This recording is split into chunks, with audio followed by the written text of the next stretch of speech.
Selamat siang dan selamat datang rekan-rekan mahasiswa dalam Statistik 101.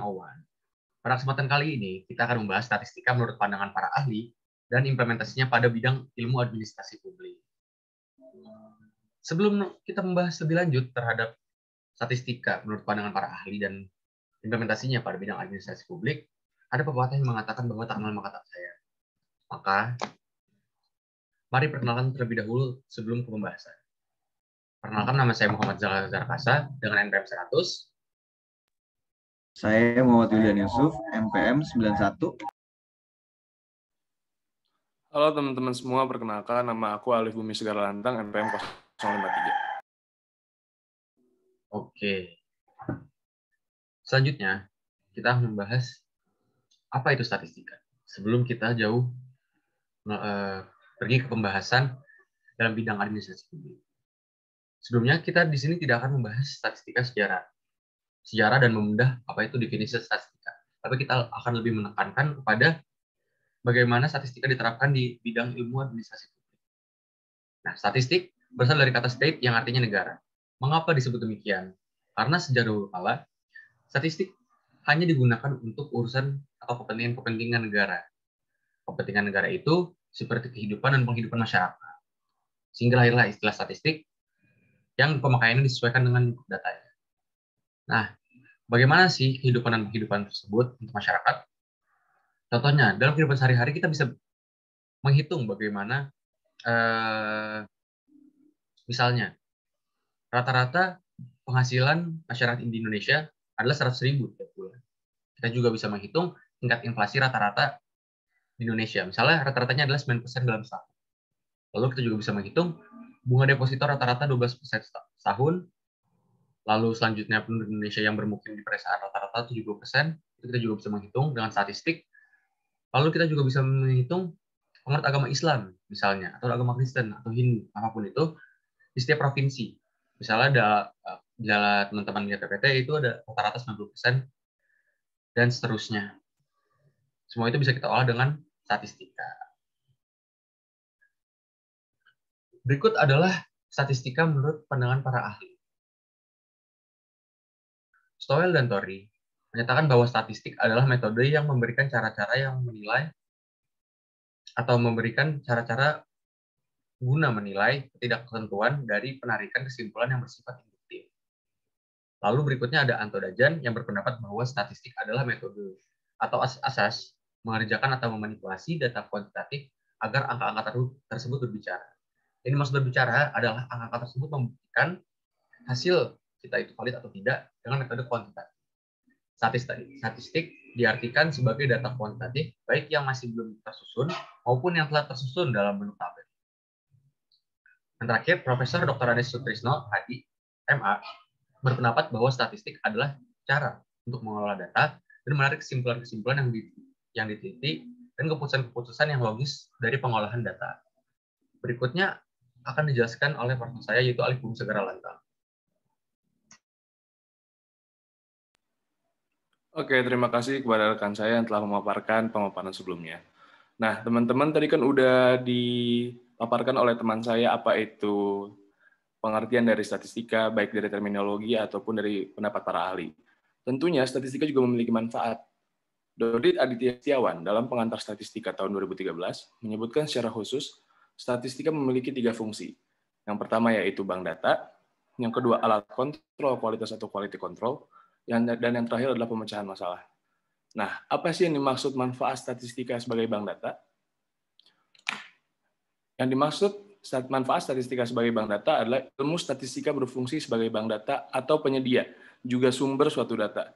Data tersebut dapat dibaca, dianalisis, maupun diolah untuk menjelaskan suatu keadaan. Seperti contoh, suatu penelitian memerlukan data. Data tersebut akan diambil secara statistika dengan cara sampling. Dan yang kedua, apa itu manfaat statistika sebagai alat kontrol kualitas atau quality control? Yang dimaksud adalah ilmu statistika berfungsi sebagai alat dalam kontrol kualitas suatu populasi data. Ilmu statistika berfungsi dalam pengawasan, seperti contoh variabel mana yang tidak berfungsi, variabel mana yang tidak sesuai, variabel mana yang tidak efektif, dan statistika menetapkan standar dari suatu keadaan. Seperti contoh dalam industri transportasi, angka digunakan sebagai standar kualitas suatu kendaraan. Dan yang terakhir adalah, apa itu manfaat statistika sebagai pemecahan masalah? Data yang diolah melalui ilmu statistika berfungsi untuk membantu dalam pemecahan masalah tentunya. Tren dari data bisa memberikan suatu prediksi keadaan di masa yang mendatang. Tentunya ini berguna untuk pengambilan keputusan di masa sekarang. Hal ini bertujuan untuk menghindari suatu resiko atau kejadian buruk dalam suatu populasi di masa yang akan datang. Seperti contoh, statistika digunakan dalam pemecahan dan pengambilan keputusan dalam masalah limbah global. Selanjutnya.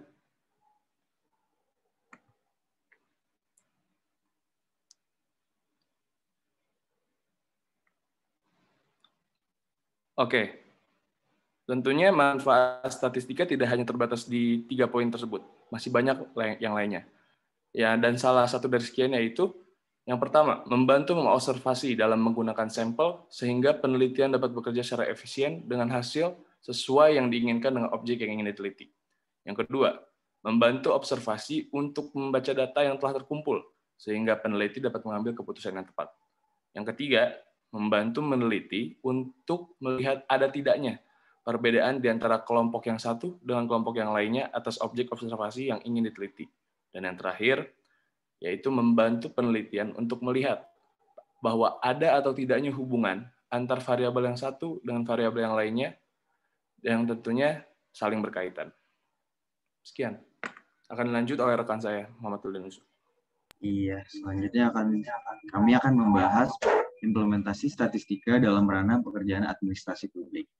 Nah, ada pendapat dari dua ahli yang bernama Shafritz dan Russell di tahun 2003, bahwa berbicara tentang administrasi publik pasti berkenaan dengan aksi-aksi pemerintahan dalam mengelola urusan publik atau implementasi kebijakan publik. Dalam urusan publik pasti akan berurusan dengan apa yang pemerintah lakukan untuk kepentingan masyarakat seperti pembuatan kebijakan. Statistika dalam ilmu administrasi publik bisa digunakan untuk berbagai hal seperti penelitian, pengolahan data untuk membuktikan hasil akhir suatu penelitian, perhitungan efektivitas kebijakan, pengambilan keputusan kebijakan. Bahkan dapat pula digunakan untuk mengeksplisitkan norma-norma dan aturan-aturan publik yang implisit, sehingga dapat menjadi masukan dalam penyelenggaraan pemerintahan baik di tingkat nasional maupun daerah. Statistika secara prinsip mula-mula hanya mengurus data yang dipakai lembaga-lembaga administrasi dan pemerintahan.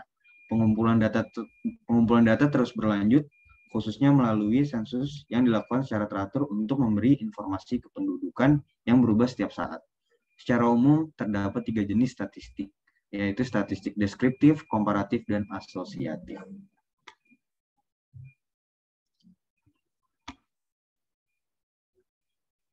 Iya, lebih lanjut, ada beberapa contoh penggunaan statistik dalam bidang administrasi publik. Yang pertama, sebagai prosedur jajak pendapat atau sistem polling, misalnya dilakukan sebelum pemilihan umum, serta jajak pendapat, perhitungan cepat hasil pemilu atau quick count. Kedua, ada Badan Pusat Statistik sebagai salah satu lembaga daerah yang memiliki peranan yang krusial dalam melayani kebutuhan publik berupa data-data perkembangan dinamika kehidupan masyarakat secara menyeluruh, seperti berhubungan dengan demografi dan kependudukan, sosial, ekonomi, pertanian, dan sebagainya. Haruslah mampu menjawab dengan ragam aktivitas institusional, berlandaskan transparansi dan akuntabilitas, serta memenuhi prinsip-prinsip pelayanan prima. Yang ketiga, statistik juga banyak digunakan dalam pemerintahan untuk berbagai macam tujuan. Nah, yang paling sering ditemui adalah seperti sensus penduduk yang merupakan salah satu prosedur yang paling sering ditemui. Dan yang terakhir, dalam proses pembuatan keputusan publik, pendekatan statistik yang dapat dijadikan sebagai instrumen penyedia berbagai pilihan alternatif yang terukur dengan mengedepankan objektivitas, validitas, dan reliabilitas. Nah, selanjutnya ada beberapa kata dari kami ya. Pada akhirnya membuat atau masuk pada urusan kebijakan publik dan sampai dengan kehidupan sehari-hari sebagai administrator publik, Anda tidak bisa membuat kebijakan berdasarkan angan-angan dan hasil pemikiran saja, tetapi harus dijustifikasi dengan perhitungan yang valid. Cara menghitungnya yang paling mudah adalah dengan menggunakan data-data yang divalidasi menggunakan statistik. Terakhir, nah ini ada beberapa referensi yang kita gunakan untuk pembahasan di kali ini. Terima kasih. Baik. Selesai sudah pemaparan kami terhadap statistik dan penerapannya pada ilmu administrasi publik. Kurang lebihnya mohon maaf. Assalamualaikum warahmatullahi wabarakatuh.